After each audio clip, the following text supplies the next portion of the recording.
Ever heard of a mind so powerful it shaped how we think about, well, practically everything? Science, politics, art, even how we figure out right from wrong. Aristotle's fingerprints are all over it. They even called him the philosopher, like the one. And get this, his most famous student, Alexander the Great. Talk about a power duo. Aristotle was born way back in 384 BC in Macedonia.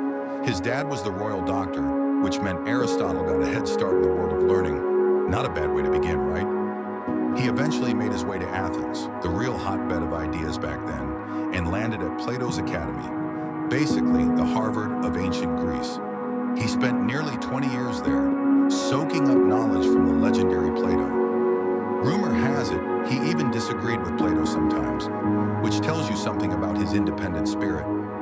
After Plato passed away, Aristotle struck out on his own and founded his own school, the Lyceum. Here's the cool part. He was all about getting his hands dirty, observing the world firsthand. He and his students basically became the ancient world's knowledge gatherers, studying everything from plants and animals to the stars.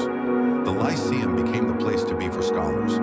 Now everyone knows Aristotle was Alexander the Great's teacher. He instilled in the young prince a love of learning and a deep understanding of, well, pretty much everything.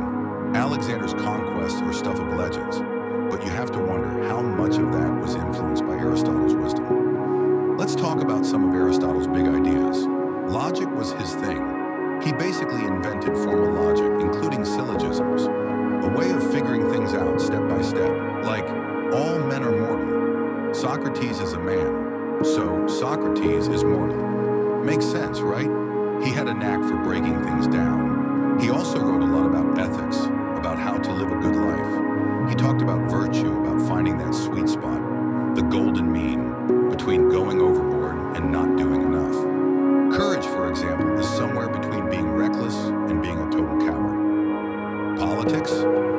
Yeah, he had thoughts on that too. He studied different governments and thought the best one was a mix of democracy and oligarchy. He was big on the polis, the city-state, as the center of everything. He also got into metaphysics, the big questions about existence. And in science, he was a super observer, though some of his theories, like the Earth being the center of the universe, weren't quite right. But his approach,